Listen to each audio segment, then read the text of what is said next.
اعوذ باللہ من الشیطان الرجیم بسم اللہ الرحمن الرحیم الحمد للہ رب العالمین الرحمن الرحیم مالک یوم الدین صدق اللہ العظیم۔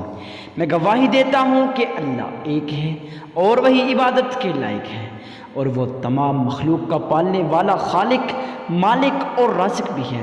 میں اس بات کی گواہی دیتا ہوں کہ محمد مصطفیٰ احمد مجتبیٰ رسول عربی صلی اللہ علیہ وسلم اللہ رب العزت کے بندے اور آخری رسول ہیں اور خاتم النبیین بھی ہیں۔ ہم سب کا یہ عقیدہ ہے، بلکہ تمام امت مسلمہ کا یہ عقیدہ ہے، ان کے بعد کوئی اور نبی نہیں آنے والا، نبوت کا دروازہ ان پہ بند ہو چکا ہے۔ معزز سمیع کرام، آج ہم آپ کے سامنے ایک ایسا نایاب، پاورفل، مجرب اور آزمودہ وظیفہ لے کے حاضر ہوئے ہیں۔ اللہ والے فرماتے ہیں، جو شخص بھی اس نایاب تسبیح کا ورد کرتا ہے، ساری زندگی وہ مصیبتوں سے، پریشانیوں سے، ٹینشنوں سے دور رہتا ہے۔ اس پہ کبھی بھی کوئی مصیبت نہیں آتی، کوئی پریشانی نہیں آتی، کوئی ٹینشن نہیں آتی، کوئی بلا نہیں آتی۔ تو معزز سامعین کرام، اگر آپ بھی چاہتے ہیں آپ پہ بھی کوئی نہ مصیبت آئے، کوئی پریشانی نہ آئے، کچھ بلا بھی نہ آئے، تو آپ کو چاہیے آپ بھی اس نایاب تسبیح، اس مجرب، اس آزمودہ تسبیح کا ورد کریں۔ اللہ والے فرماتے ہیں نا، جو شخص بھی یہ چاہتا ہے اس کے کاروبار میں ترقی ہو، جو شخص بھی یہ چاہتا ہے اس پہ مصیبتیں ختم ہو جائیں، جو شخص بھی یہ چاہتا ہے اس پہ غیب سے رزق نازل کیا جائے، غیب سے رزق دیا جائے، جو شخص یہ چاہتا ہے کہ کوئی پوری زندگی کے اندر اسے کوئی بیماری کا سامنا کرنا نہ پڑے، اگر بیماری آ بھی جائے، خدا نخواستہ بیماری تو آنا ہے نا بیماری نے، تو بیماری آ بھی جائے تو جلد از جلد بیماری اسے کچھ نہ کہہ سکے اور شفا یاب ہو جائے۔ تو معزز سامعین کرام، یہ تمام جو میں نے آپ کے سامنے باتیں کی، ان کا خالصتاً نچوڑ ہی ہے کہ آپ لوگوں نے اس نایاب تسبیح کا ورد کثرت کے ساتھ کرنا ہے۔ اللہ والے فرماتے ہیں، جو شخص بھی اس نایاب تسبیح کا ورد کثرت کے ساتھ کرتا ہے نا، پھر یہ جو ساری باتیں میں نے آپ کو کہیں، ان کا اثر اس آدمی پر ہوتا ہے۔ اگر آپ بھی یہ چاہتے ہیں تو آپ کو میں نے بتا دیا کہ کثرت کے ساتھ اس نایاب تسبیح کا ورد کریں۔ تو معزز سامعین کرام، وہ تسبیح ہے کون سی، تو آگے چل کے ہم آپ سے شیئر کرتے ہیں، مگر اس سے پہلے ایک بات آپ کو لازم بتا دوں دوستوں، آپ نے ویڈیو کو اینڈ تک واچ کرنا ہے، آپ نے کسی بات کو سکپ نہیں کرنا تاکہ آپ لوگوں کا نقصان نہ ہو جائے۔ اب آپ کہیں گے حضرت جی اس میں ہمارا کیا نقصان ہے؟ ارے بھائی نقصان ہے، سمجھتے کیوں نہیں ہو؟ اکثر لوگ جب کمنٹ سیکشن میں یہ کہہ دیتے ہیں نا، حضرت جی وظائف اثر نہیں کرتے، جو لوگ پرسنل کے اندر واٹس ایپ پہ میسیجز کرتے ہیں نا، جب یہ بات کہتے ہیں حضرت وظائف اثر نہیں کرتے نا، تو پھر میں کہتا ہوں اس وقت آپ کہاں تھے اس وقت جب میں نے آپ کو بتایا تھا خدا را ان چیزوں کو، ان تمام چیزوں کو غور کے ساتھ سمجھ لیں ورنہ وظائف اثر نہیں کریں گے۔ پھر کہہ رہے ہوتے ہیں حضرت ہم نے وظیفہ تو سنا تھا لیکن آپ کے وہ تمام اہم مسائل نہیں سنے تھے جو آپ نے کہا تھا کہ میں آپ سے کروں گا۔ تو معزز سامعین کرام، وہ مسائل کیا ہیں؟ تو چلیے شروع کرتے ہیں۔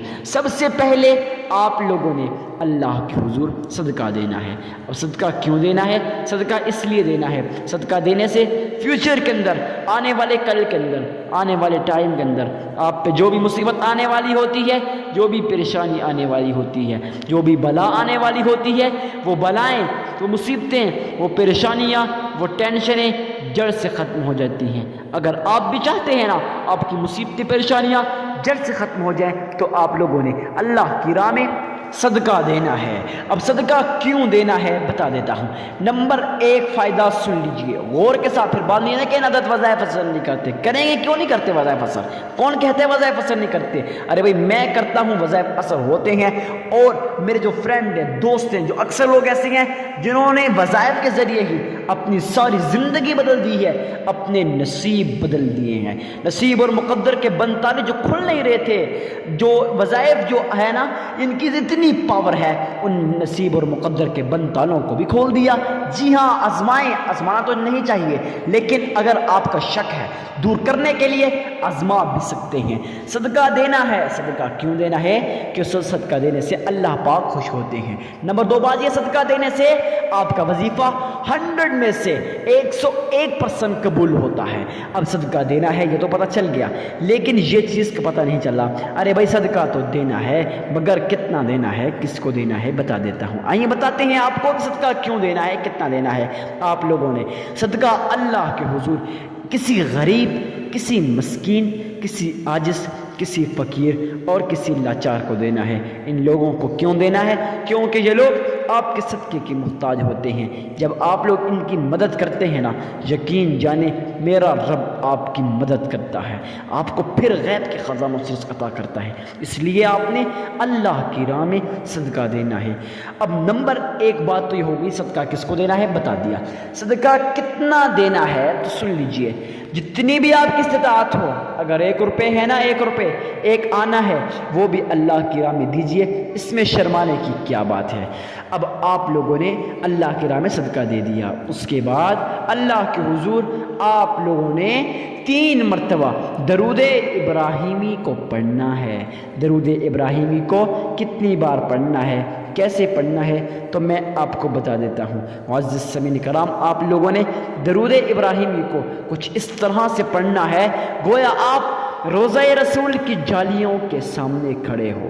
محمد مصطفیٰ احمد مجتبیٰ رسول عربی صلی اللہ علیہ وسلم آپ کے اس درود ابراہیمی کو سن رہے ہیں۔ جی ہاں، آپ لوگوں نے اس طرح سے اللہ کے حضور صدقہ دینا ہے، اس کے بعد درود ابراہیمی پڑھنا ہے۔ اکثر لوگ کیا کرتے ہیں، درود ابراہیمی بھی پڑھتے ہیں مگر وہ اس چیز کا خیال نہیں کرتے کہ بھائی میں درود ابراہیمی تو پڑھ رہا ہوں، لیکن آیا میں درست پڑھ رہا ہوں یا غلط پڑھ رہا ہوں۔ میرے بھائی سن لیں، آپ لوگوں نے درود ابراہیمی کو کچھ اس طرح سے پڑھنا ہے جیسے میں آپ کو پڑھ کے بتاؤں گا۔ اللہم صلی علی محمد وعلی آل محمد كما صليت على إبراهيم وعلى آل إبراهيم إنك حميد مجيد اللهم بارك على محمد وعلى آل محمد كما باركت على إبراهيم وعلى آل إبراهيم إنك حميد مجید۔ معزز سامعین کرام، آپ لوگوں نے اللہ کے حضور اس طرح سے 3 مرتبہ درود ابراہیمی کو پڑھنا ہے۔ جی ہاں، اب درود ابراہیمی کو پڑھ لیا، اب اس چیز کو غور کے ساتھ سمجھیے گا، آپ نے حسبنا اللہ نعم الوکیل 313 مرتبہ پڑھنا ہے۔ پہلے 3 مرتبہ درود ابراہیمی، آخر میں 3 مرتبہ درود ابراہیمی، درمیان میں حسبنا اللہ نعم الوکیل کو آپ لوگوں نے پڑھ لینا ہے۔ کتنی بار؟ 313 مرتبہ۔ آپ کا عمل مکمل ہو جائے گا۔ میں یقین کے ساتھ کہتا ہوں آپ کی ویڈیو بہت پسند آئی ہوگی، ویڈیو کو لائک کر کے چینل کو سبسکرائب کر دیجیے گا تاکہ مزید اسلامی ویڈیو سب سے پہلے آپ تک پہنچتی رہے۔ معزز سامعین کرام، ملتے ہیں نیکسٹ ویڈیو میں، اجازت دیجیے، تب تک کے لیے اللہ حافظ۔